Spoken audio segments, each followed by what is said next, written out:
Imagine waking up one morning hearing voices. Voices that tell you things, important things, maybe warnings, maybe prophecies, maybe just pure chaos at 3 a.m.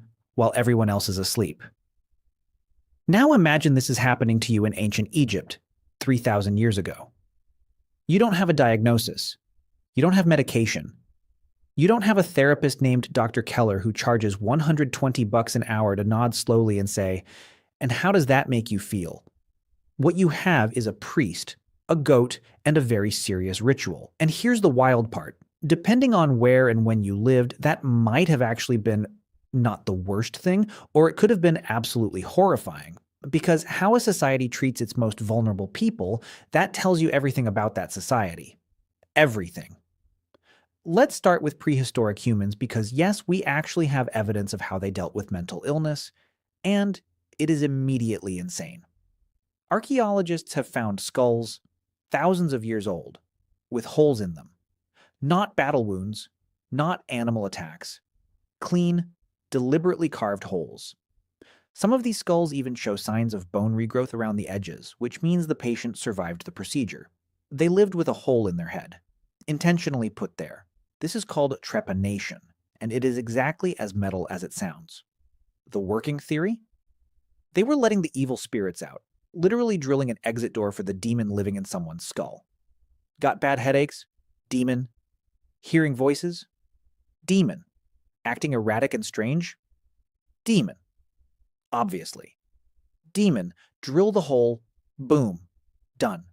Next patient. And here's the thing that really messes with you when you sit with it. Trepanation actually survived for thousands of years across completely unconnected civilizations. Ancient Peru, ancient Greece, medieval Europe, sub-Saharan Africa. Completely separate cultures, no contact with each other, all independently arriving at the conclusion that the solution to mental disturbance was to put a hole in someone's head. That either says something profound about shared human intuition, or it says something deeply concerning about shared human problem solving. Possibly both. Now let's talk about ancient Mesopotamia, because this is where things get really interesting really fast. In ancient Babylon and Assyria, mental illness was not a medical problem. It was a spiritual accounting problem. If you were suffering psychologically, it meant the gods were mad at you. Specifically, it meant you had violated some divine law, broken a sacred contract, or deeply offended a deity, and now you were paying the price. This was called the hand of a god doctrine. Your madness was literally the hand of a specific god pressing down on you, which, honestly, if you've ever had a panic attack, the phrase, "it felt like something was pressing down on me," does hit a little close to home. Not defending the theology here, just noting the metaphor holds up. The treatment involved priests called ashipu, who were essentially ancient forensic spiritual investigators. Their job was to figure out which god you'd angered and how badly. They would examine your symptoms, your dreams, your behaviors, cross-reference them against massive clay tablet databases of divine offenses and their corresponding punishments, and then prescribe a ritual cleansing. And look, and before we laugh too hard, see, these priests were genuinely trying to help. They weren't monsters. They were working with the best explanatory framework available to them, and their diagnostic tablets, incredibly detailed. They described symptoms we would today recognize as schizophrenia, epilepsy, depression, mania. They were observing carefully and systematically. They just had the causal mechanism completely wrong, which in the grand tradition of medicine is a completely normal phase to go through. Egypt is where things take a slightly more interesting turn, and I say interesting like someone who has just found out that ancient Egyptians were arguably more progressive about mental health than a large portion of the modern world. Egyptian medical texts, particularly the Ebers Papyrus from around 1550 BC, actually described mental and emotional disorders as conditions of the heart and uterus, which, anatomically, miss by quite a bit. But crucially, they treated them as medical conditions rather than purely spiritual ones. Egyptian physicians would prescribe things like herbal remedies, lifestyle changes, rest, social activities. There are accounts of patients being taken to temples not just for prayer, but for what we might call environmental therapy. Calming surroundings, music, gardens, activities designed to soothe an agitated mind. There was an ancient Egyptian temple complex dedicated to the healing god Imhotep, where mentally distressed individuals would come, sleep in the sacred precinct, and receive dream interpretations that were meant to guide their healing. This is incubation therapy. You are being prescribed therapeutic dreams in a peaceful garden setting. That is genuinely more chill than a lot of modern psychiatric facilities. I'm just saying.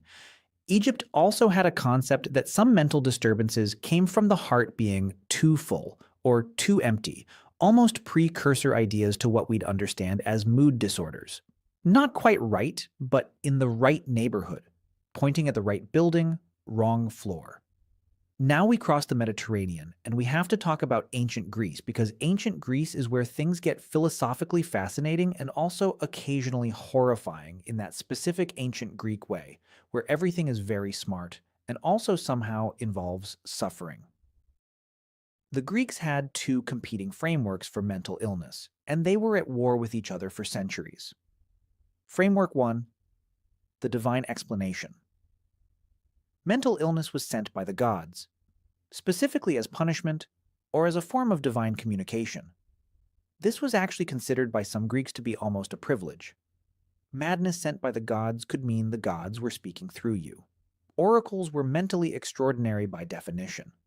Some forms of what we would now call altered mental states were considered prophetic gifts. Plato himself wrote about 4 types of divine madness: prophetic madness, ritual madness, poetic madness, and erotic madness, all of which were considered superior states to ordinary rational thought. In Plato's view, a totally sane, completely rational person might actually be spiritually limited.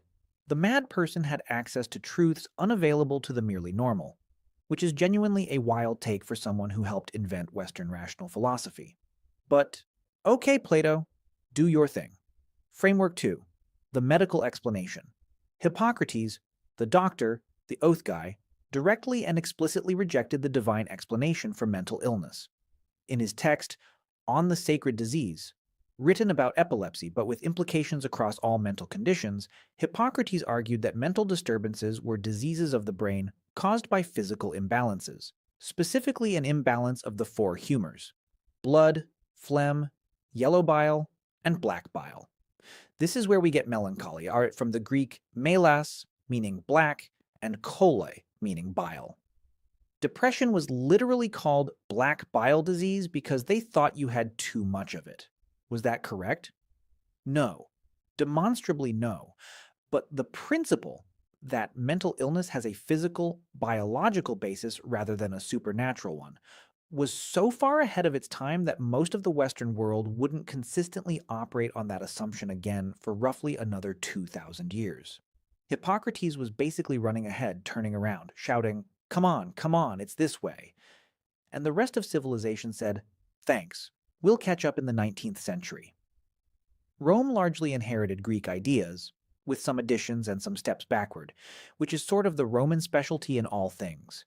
Take Greece, keep some of it, ruin some of it. Build better roads.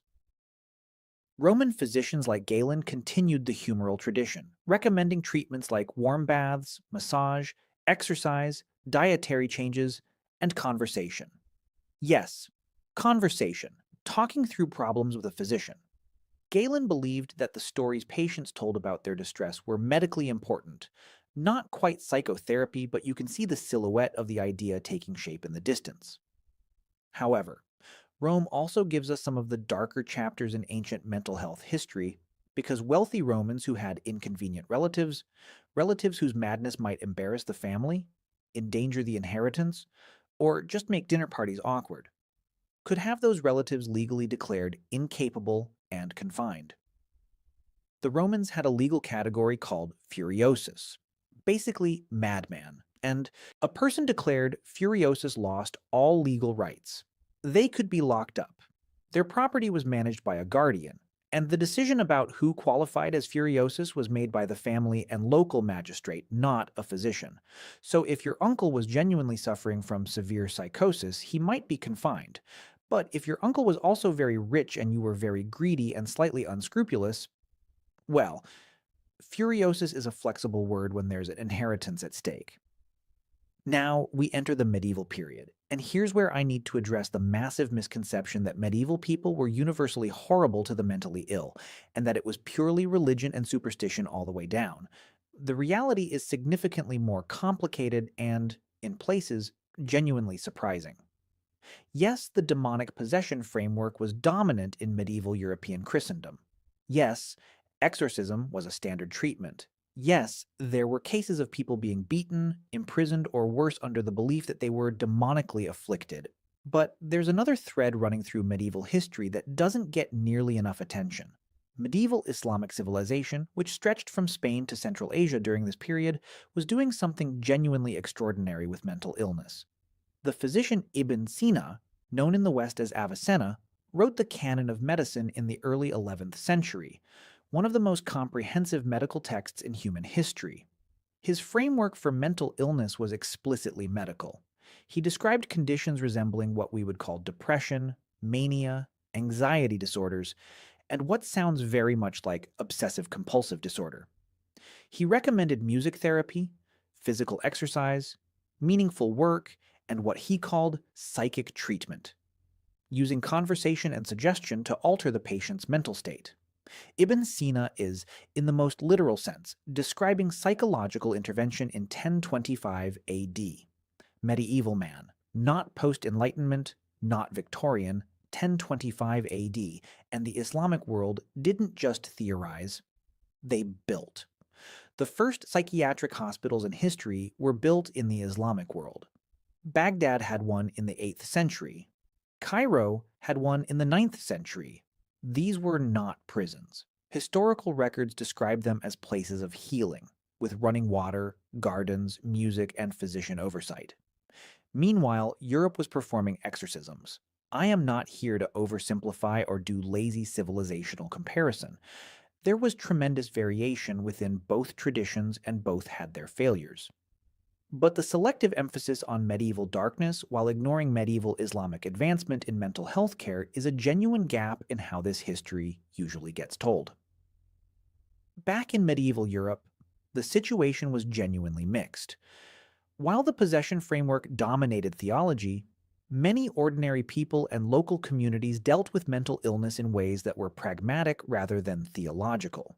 Someone in a village who was clearly disturbed but not dangerous was often simply incorporated into community life. They were known, they were fed, they were watched over, not treated, not cured, just included. There is a long historical tradition of communities building a kind of informal tolerance around individuals who were different in their minds. It was never romanticized. It was hard. It was imperfect. People with severe psychosis suffered enormously. But the image of medieval communities uniformly casting out or destroying mentally disturbed individuals is not accurate either.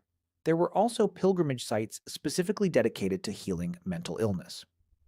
The town of Geel in Belgium is perhaps the most remarkable example, a town that, from at least the 13th century onward, operated a community foster care system for mentally ill individuals who came as pilgrims and stayed. Local families took them in. They participated in daily life. They worked alongside family members. This system ran for centuries. It still runs today. Geel, Belgium, has an unbroken tradition of community-based mental health care that is over 700 years old, predating professional psychiatry by half a millennium. 700 years. If a modern mental health reformer proposed a Geel-style community integration model today, they would be celebrated as visionary. The people of a small Belgian town figured it out in the 1200s and just quietly kept doing it. Then comes the early modern period, and things in Europe get notably worse before they get better. The 16th and 17th centuries saw the rise of the institution, large-scale confinement of the mad, the poor, the criminal, and the simply inconvenient, all lumped together under one roof. The most famous of these is Bethlem Royal Hospital in London, shortened colloquially to Bedlam, a word that has entered the English language as a synonym for complete chaos. You do not get a word adopted into everyday language to mean unhinged disorder unless the place it came from was genuinely, vividly, catastrophically unhinged. Bethlehem in the 17th century charged admission for members of the public to come and observe the patients. As entertainment, you could visit on Sundays, bring the family, point at the mad people. This was a popular leisure activity in Restoration London. Let that land for a second. Watching people in mental distress was a day out. There are records suggesting Bethlehem received thousands of visitors annually for this purpose in its worst period.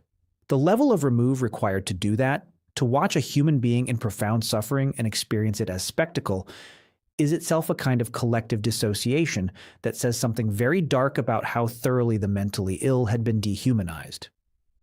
The 18th century begins to turn the tide, slowly, and with the usual historical asterisks. The Enlightenment brought new emphasis on reason, observation, and the dignity of the individual. A few key reformers began arguing that the mentally ill were not subhuman, not demonic, not entertainment, but sick people who deserved humane care. Philippa Pinel in France famously, perhaps apocryphally, but the story stuck, ordered the chains removed from patients at the Bicêtre Asylum in Paris in 1793. He argued that mental illness was a disease of the mind, that patients could recover, and that brutal confinement was counterproductive to that recovery. In England, William Tuke established the York Retreat in 1796, a Quaker institution run on the radical premise that mental patients should be treated with kindness, dignity, and moral support. No chains, no isolation dungeons, fresh air, useful work, social interaction. The York Retreat's outcomes were dramatically better than contemporary asylums, because it turns out treating traumatized people kindly rather than torturing them tends to produce better mental health outcomes. This was considered a radical discovery in 1796. We were making progress, genuinely. Slowly, unevenly, with enormous suffering in the gaps, but the direction was right. And then the 19th century arrived and built enormous asylums and overcrowded them to catastrophic levels. So progress is never really a straight line. The asylum movement started with reform intentions. Get people out of poorhouses and prisons into specialized facilities, treat them with the latest psychiatric methods. By mid-century, those facilities were overwhelmed, understaffed, and had developed institutional cultures that were themselves deeply traumatic. The conditions in many 19th century asylums would be recognizable to anyone who has read accounts of prisons or concentration camps, not in the deliberate evil sense, but in the sense of what happens when you put large numbers of vulnerable people in total institutions with minimal oversight and insufficient resources. Things go wrong. Systematically and predictably wrong. And yet, the 19th century also produced the first systematic scientific psychiatry, the first attempts to classify mental illness rigorously, the first serious neurological research into the brain. Figures like Emil Kraepelin making observations and building diagnostic frameworks that, refined enormously, are still the foundation of modern psychiatry. The knowledge was advancing. The institutions couldn't keep up with the knowledge. The knowledge was arriving faster than the humanity could be organized. What does all of this mean? Here is what strikes me when I trace this entire arc, from trepanned skulls, to Geel, to Bethlehem, to the York Retreat. And it's something genuinely worth sitting with. The most humane responses to mental illness throughout history almost never came from the most sophisticated societies. They came from communities that had no choice but to include their disturbed members, from reformers who simply applied basic empathy against institutional resistance, from traditions like Geel that operated on the radical premise that mentally ill people are still people and can still contribute and still belong. The sophisticated responses, the grand theories, the institutional systems, the scientific frameworks, were sometimes brilliant and sometimes catastrophic. Intelligence and expertise are not sufficient. Humanity is not automatically distributed with education. Ancient Babylon got the cause wrong, but tried genuinely to help. Rome got the biology half right and built legal systems that could be weaponized. Medieval Europeans persecuted and also built Geel. The Enlightenment brought dignity and also eventually produced overcrowded asylums. Every era thought it was the era that finally understood. The previous generations were primitive, superstitious, cruel. We know better now. And we do know better now in real and important ways. We have treatments that work. We have scientific frameworks that have validity. We have legal protections. We have a global conversation about mental health that would have been literally unimaginable in most of the periods we've discussed. But the gap between what we know and what we actually do with that knowledge, the gap between our scientific understanding and the humanity with which we implement it, that gap is not a new problem. That gap has been there since the first physician removed a patient's chains in 1793, and everyone around him thought it was insane to do so. The knowledge has always run ahead. The humanity has always had to be argued for, fought for, demonstrated through outcomes. The question that every generation has faced and that we face right now is not only what do we know about mental illness, it is what do we believe the mentally ill deserve? That's the question that determines everything. And the answer to that question is not found in textbooks or clinical studies. It is found in the same place it was found in Geel in the 13th century, and in Avicenna's writing in 1025, and in William Tuke's retreat in 1796. It is found in whether or not you are willing to look at a person who is suffering in a way that makes you uncomfortable and still say, this is a person. This person belongs here. This person is worth the effort. That has been the hard part throughout history. It remains the hard part now.